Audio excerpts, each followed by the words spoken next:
Bismillah ar-Rahman ar-Rahim. Assalamu alaikum wa rahmatullah. Nous allons voir ensemble aujourd'hui un miracle scientifique dans le Coran qui est étonnant, subhanallah. Alors, ce matin, j'ai discuté avec une personne. C'était un homme de type caucasien et tout. Un athée, je précise. Et durant notre conversation, on a abordé le sujet de la croyance, des religions et tout. Et il m'a sorti l'argumentation favorite des athées. Ouais, moi la science, je crois à la science elle est rationnelle, les religions, c'est pas, tu connais un frère, ouais, les religions, tu vois, les religions c'est pas rationnel, c'est des trucs, on vous dit de croire aveuglement, on vous promet quelque chose qui n'est pas, tu vois, la science, moi je préfère la science, au moins c'est logique, c'est palpable et tout. J'ai dit ok. J'ai dit, moi je vais te parler d'un verset qui est dans le Coran. Tu vas méditer avec moi sur ce verset-là. Je vais citer le verset qui se trouve dans la sourate 6, sourate Al-An'am, sourate les bestiaux. Verset 125. Cette sourate, je l'aime. Elle a tellement de choses, subhanallah, pour répondre aux gens.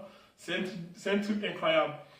Dans la sourate Al-An'am, sourate 6, sourate les bestiaux, verset 125, Allah subhanahu wa ta'ala, il nous dit ceci. أعوذ بالله من الشيطان الرجيم فمن يرد الله أن يهديه يشرح صدره للإسلام ومن يرد أن يضله يجعل صدره ضيقا حرجا كأنما يصعد في السماء كذلك يجعل الله الرجس على الذين لا يؤمنون. Le verset il dit ceci, écoutez très bien. Allah il dit, et puis, quiconque Allah veut guider, il lui ouvre la poitrine à l'islam. Et quiconque il veut égarer, il rend sa poitrine étroite et gênée, comme s'il s'efforçait de monter au ciel. Ainsi Allah inflige sa punition à ceux qui ne croient pas. Quand je lui ai parlé de ce verset, il a dit, je l'ai juste lu la traduction, tu vois. Il a regardé ça, ouais, rien d'extraordinaire à premier abord, tu vois. Mais quand on va bien méditer ce verset, c'est là on se rend compte que ce verset, le verset qui nous parle de Tawhid, la science qui est cachée ici, c'est juste incroyable. Allah dit, quiconque Allah il veut guider, il ouvre sa poitrine à l'islam. Et quiconque il veut égarer, il rend sa poitrine étroite. Étroite, ça veut dire que ça devient serré et gêné, tu vois. Comme s'il s'efforçait de monter au ciel. Tu vois une personne, quand la personne monte en altitude, plus tu montes en altitude, qu'est-ce qui se passe? Il y a de moins en moins d'oxygène. Et quand il y a moins en moins d'oxygène, qu'est-ce qui se passe? C'est-à-dire que tu n'arrives plus à alimenter quand l'oxygène ne rentre pas. C'est-à-dire que ton cœur devient étroit, ta poitrine se serre. Tu vois, tu as l'impression que tu t'étouffes. Tu commences à étouffer. Tu vois? Voilà pourquoi Allah dit ici, il rend sa poitrine étroite et gêné, et c'est comme si la personne monte au ciel. Pourquoi Allah il a précisé comme si elle monte au ciel? À l'époque du messager d'Allah sallallahu alayhi wa sallam, au 7e siècle, dans le désert d'Arabie, le messager d'Allah sallallahu alayhi wa sallam n'a ni d'avion, il n'y avait ni de satellite, ni rien.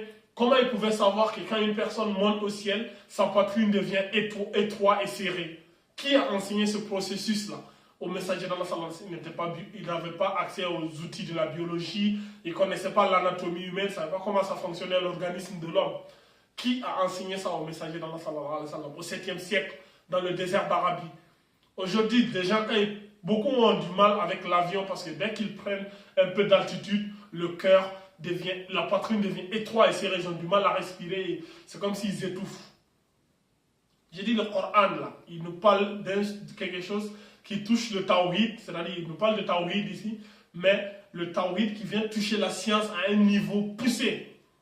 C'est à un niveau, j'ai dit comment le Coran pouvait avoir ses connaissances au 7e siècle? Parce qu'il nous dit que la religion, il n'y a pas de science, c'est juste, on vous dit de croire aveuglement, comme des moutons, tu vois. Mais voilà frère, tu vois, ça te montre déjà qu'il y a beaucoup de sciences dans la religion. La plupart des sciences que les gens ont trouvées, le Coran nous en avait déjà parlé. Quand je lui ai dit ça, il est resté bouche bée. Il ne savait plus quoi répondre. Il me dit, ah ouais, quand même, c'est étonnant. Mais j'ai un doute, je sais pas c'est quelle version du Coran tu lis, parce que le Coran, il y a plusieurs versions, tu vois, il a commencé à esquiver, tu vois. Mais c'est toujours comme ça, en fait, quand tu les exposes des preuves évidentes, qu'est-ce qui se passe? Ils vont tourner, tourner, tourner. C'est comme le verset qui se trouve dans la sourate Muddassir, là, qui parle de Al-Mughira, Al-Walid ibn al-Mughira. Tu vois, innahu fakkara wa qaddar, fa qutila kayfa qaddar, thumma qutila kayfa qaddar, thumma nazar, thumma abasa wa basar, thumma adbara wa stakbar. فقال إن هذا إلا سحر يؤثر إن هذا إلا قول البشر سأصليه سقر. Allah il nous parle ici de l'histoire qui s'est passée à l'époque du messager d'Allah sallallahu alayhi wa sallam. Les Quraysh, quand ils se sont rassemblés pour mentir sur le prophète et le Coran, il y avait un là-bas, il s'appelle Al-Walid ibn al-Mughira. Il les a dit, si vous dites que le Coran, là, que c'est de la magie, on sait tous que c'est faux, c'est pas de la magie.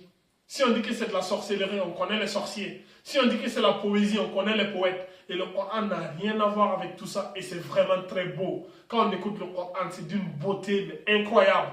Tu vois, et à ce moment, tous les mécréants ont cru qu'Al-Walid ibn al-Mughira il va devenir musulman. Tu vois. Et c'est à ce moment, Al-Walid ibn al-Mughira, on va leur dire que c'est de la magie qui divise l'homme et sa femme et ses enfants. Faut pas écouter. C'est-à-dire qu'il était proche de l'islam.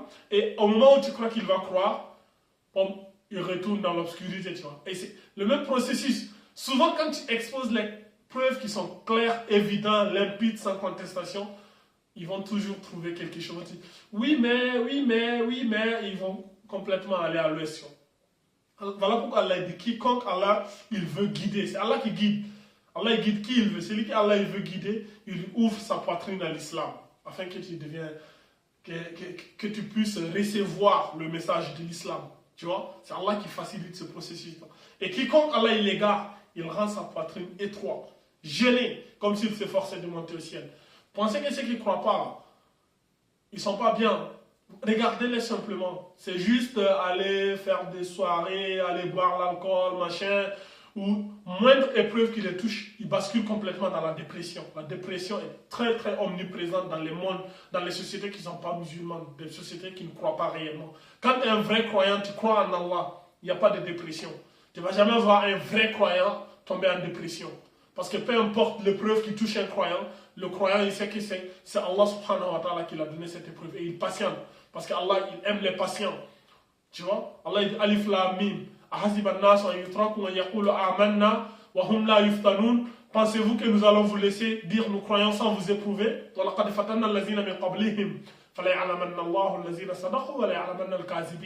Allah il a dit nous avons éprouvé ceux qui vécurent avant vous et nous allons continuer à vous éprouver vous aussi pour savoir qui de vous est véridique et menteur. Dans la sourate Al-Baqarah, Allah il nous dit quoi? Am hasibtum an tadkhulul jannata wa lamma ya'tikum mathalul lazina min qablikum مستهم البعثاء والضراء والزلزلوا حتى يقول الرسول والذين آمنوا متى نصر الله Allah inna nasra Allahi qarib. Allah il dit pensez-vous qu'on va vous laisser dire nous croyons sans vous éprouver? Pensez-vous que nous allons vous laisser entrer au paradis sans que ne vous touchent les épreuves qui ont touché ceux qui vécurent avant vous? Les a touchés, les difficultés, les problèmes, les maladies, le gêne, tout, jusqu'à ce que le prophète parmi eux lui-même, tu vois, les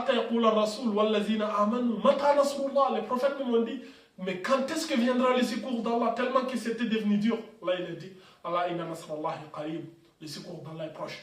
Donc, un croyant, il sait toujours que le secours d'Allah est proche. Peu importe la difficulté, il patiente. Allah, il aime, Allah il aime les patients. Voilà. Donc, c'était ce que je voulais passer avec, ce message que je voulais partager avec vous. Dites-moi ce que vous pensez de ma petite discussion avec ce monsieur-là. Et c'est tout ce que j'avais à vous dire. Et que dire d'autre? هذا وأعلم والله عز وجل أعلى وأعلم سبحانك اللهم وبحمدك أشهد أن لا إله إلا أنت أستغفرك وأتوب إليك وآخر الدعوانا أن الحمد لله رب العالمين.